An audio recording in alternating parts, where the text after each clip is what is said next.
Ayer se murió Carlos Menem, el tipo que llevó adelante una de las mayores transformaciones políticas y económicas de nuestro país en toda su historia.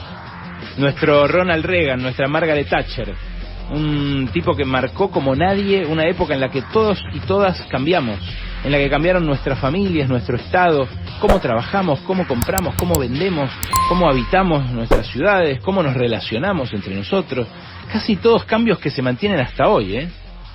Esa mega transformación empezó 2 años después de asumido Menem, cuando domó la hiperinflación al costo de renunciar a tener moneda propia, con el 1 a 1 de Cavallo, que terminó 10 años después con el 25% de desocupación y con la mitad de los argentinos pobres.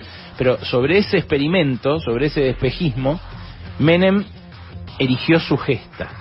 Con la anestesia del peso que valía $1, el embelesamiento que producía la estabilidad después de tanto barullo, él pudo hacer cirugía mayor con nuestra sociedad. Pudo limitar el derecho a huelga un 17 de octubre, maniatar así a los sindicatos de su propio partido, pudo indultar a los milicos genocidas, pudo provincializar la educación y herir de muerte a la escuela pública que nos formaba a todos los argentinos hasta ese momento. Pudo convertir el asesinato del soldado Carrasco en un argumento para votarlo a él, cuando abolió la colimba. Pudo surfear los crímenes de José Luis Cabezas, de María Soledad Morales. Pudo endeudarnos como solamente Macri lo hizo después, con el agravante de que él además regaló todas las empresas públicas, en su mayoría a capitales extranjeros. Como escribió Fernando Rosso en el Dipló, el mayor triunfo político de Menem fue lograr que el grueso del antimenemismo hiciera oposición dentro de sus coordenadas ideológicas.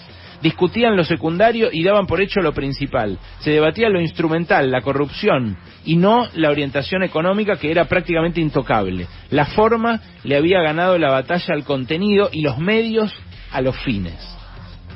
Esto para mí se aplica también al periodismo, a ese periodismo del que aprendimos nosotros, los que empezamos a laburar hace 20 años, justo cuando terminaba el menemato, que era la oposición. El periodismo crítico de esa época era la oposición, porque Menem tenía la hegemonía política total.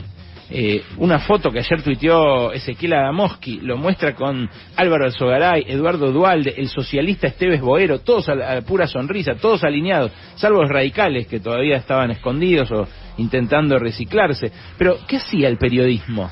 El periodismo crítico, digo, Y buceaba en declaraciones juradas, denunciaba coimas, pero naturalizaba las privatizaciones, la hiperdesocupación, el endeudamiento, los sueldos destrozados. Era el honestismo, como tan bien lo definió Martín Caparrós, con algo de autocrítica. Y ojo, tampoco cabe culpar a esos periodistas, porque expresaban a la sociedad del momento y de algún modo hacían lo que podían para denunciar algo que intuían injusto, aunque le erraran al foco, Los que sí fueron partícipes necesarios y beneficiarios del menemismo fueron otros comunicadores como Bernardo Neustadt o Daniel Haddad. Muy politizado. Los dirigentes autopercibidos progresistas de los 90 también le criticaban el choreo, la ordinariez, la frivolidad. Eso fue la Alianza. Un producto televisivo que nació impotente. Dicen que soy aburrido. Nada sobre la fractura de la sociedad, sobre la entrega de los recursos naturales, sobre el desguace del Estado, la destrucción y concentración del sistema productivo.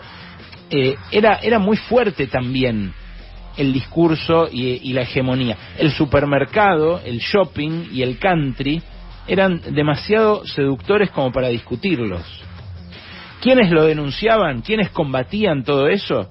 Norma Pla, Raúl Castells, Víctor de Genaro, el Perro Santillán, Luis Zamora, Hugo Moyano también y su MTA, es justo decirlo. La Marcha Federal, ese hito dignísimo de 1994, Germán Abdala, justo antes de la reelección, con todo el pueblo anestesiado por las zapatillas nuevas y el viajecito en cuotas a Miami. La Carpa Blanca Docente, con Marta Maffei, con Hugo Yasky, los primeros piqueteros, Cutralcó, Plaza Winkle, Pepino Fernández en Tartagal. Bueno, debe haber otras que injustamente olvidamos acá, pero hubo mucha resistencia. Y también hubo mucha banca. ¿Quiénes lo bancaron? ¿Quiénes lo acompañaron? Rodolfo Daer en la cúpula de la CGT, hermano de Héctor, el actual secretario general. Luis Barrio Nuevo, José Pedraza, ferroviario, cómplice necesario del desguace de los ramales ferroviarios que se produjo acá en Argentina y que no tuvo lugar en ningún lugar del mundo. José Luis Lingieri, el sorete traidor de Julio Guillán, que dejó sin laburo a mi viejo en Entel, junto con María Julia Alzogaray, y por supuesto, igual que a otros miles de personas, Carlos Hueso Campo, Armando Cavalieri, Oscar Lescano, en fin, una multitud de sindicalistas de ese momento. Alberto Fernández, superintendente de Seguros de la Nación desde 1989 hasta 1995, padre de las ART, tutor de las AFJP. ¿Quiénes más? Néstor y Cristina Kirchner. Sí, no voy a ahondar en esto ahora, pero alcanza con leer las intervenciones de Cristina en la Constituyente de 1994 para ver lo que pensaba de la faena menemista cuando ya estaba bastante avanzada, no al principio. O la lista sábana de Néstor gobernador en 1995 pegada a la de Menem presidente. Un dato de Facundo Alvaredo, el argentino que labura con Tomás Piketty, el economista más leído del mundo. La desigualdad en Argentina no solo se disparó como nunca con Menem, sino que la porción del ingreso que capturó el 0,01% más rico de la sociedad, las 5 o 6 mil familias más poderosas del país, saltó al triple en esa década. Menem trabajó para esa élite, favoreció el enriquecimiento más obsceno que haya experimentado la oligarquía que su propio partido decía combatir. Y es especialmente interesante porque en este mismo trabajo de Alvaredo se ve que esas mismas 5 o 6 mil familias recuperaron con Menem todo lo que habían cedido con Perón. O sea que Menem deshizo en su década, en términos de ingresos, lo que Perón había hecho en la suya. Menem desreguló todo. Ayer mi colega Julia Estrada recordaba el decreto de desregulación de 1991, que eliminó de un plumazo la Junta Nacional de Carnes, la Junta Nacional de Granos, la Dirección Nacional de Azúcar, la Comisión Reguladora de la Yerba Mate, el Mercado Pesquero de Mar del Plata, el Instituto Forestal Nacional. Era el estado elefantiásico que decían en ese momento no se podía seguir manteniendo, pero también las herramientas de un estado para combatir la concentración económica, la inflación. ¿No vive un poco en la inflación de hoy, Menem? ¿No vive un poco en la impotencia del Estado frente a los monopolios? Bueno, yo creo que sí. Figuras del gobierno actual como Sergio Massa, Malena Galmarini, Santiago Cafiero, Felipe Solá, Daniel Scioli, el propio Alberto Fernández, lo despidieron como un demócrata porque fue elegido 2 veces presidente y una gobernador. La diputada Gabriela Cerruti, también oficialista, pero que lo investigó mucho como periodista en su carrera, pidió que dejen de decirle demócrata al tipo que cambió a todos los jueces de la Corte Suprema para que no lo juzguen a él, y que voló un pueblo entero para tapar las pruebas de la venta ilegal de armas a Ecuador y Croacia que él mismo había concretado un par de años antes.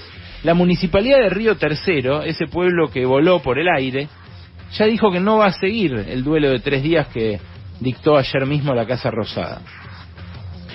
El ultraderechista freak Javier Milei dijo ayer mismo también que despedía al mejor presidente de la historia. No me extrañó, la verdad. Sí esperaba más de Babi Echecopar, que apenas pudo garabatearle 4 párrafos en su honor. Le agradeció porque, escuchá, cito textual, hizo que nos enteráramos que después de la frontera existía un primer mundo y nos hizo oler por un par de años que podíamos ser iguales a los demás.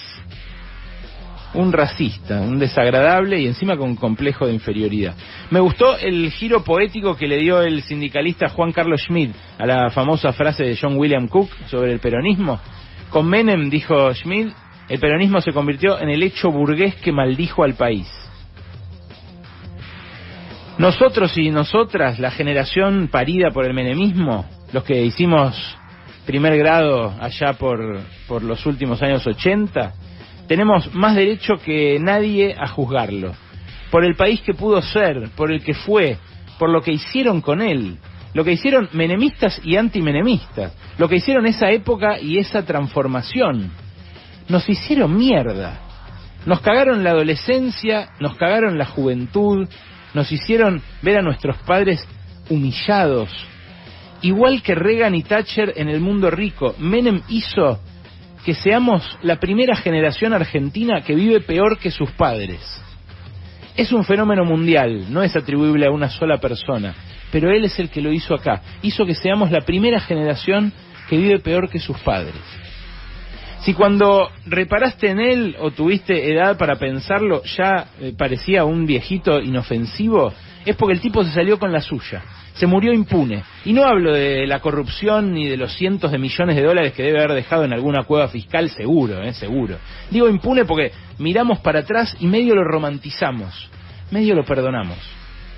Ayer no falleció un estadista, falleció ante todo un refundador, un tipo que engatusó a toda la sociedad, que gobernó para los pocos y en contra de los muchos, y que aún así fue reelecto, y se dio el gusto de pelear un tercer mandato. Un tipo que travistió y dio vuelta como una media al movimiento social y político más importante del país, que hundió en la miseria a millones de personas, que dejó sin laburo y para siempre a cientos de miles.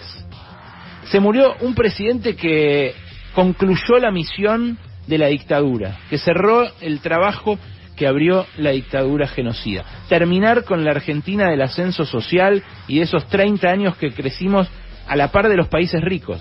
La Argentina de guardapolvo blanco, de los 5 premios Nobel, de los no alineados, de la universidad pública y gratuita, de la flota mercante, que también destruyó él. La Argentina laica, que no sobreactuaba catolicismo ni le hacía mezquitas al rey Fahd, que no hacía seguidismo berreta de Bush, ni se regalaba ositos con los usurpadores de Malvinas. La Argentina que no había tenido nunca un atentado terrorista internacional como los 2 que tuvimos con él, después de meternos en ese fango. Ayer se murió el hombre que terminó con esa Argentina y que formateó esta otra Argentina que tenemos hoy, que se ve más moderna, pero que dejó afuera a millones de compatriotas que antes estaban adentro. Una Argentina, en definitiva, peor. Ayer se murió Menem. Ni un lamento, ni una lágrima, ni olvido, ni perdón.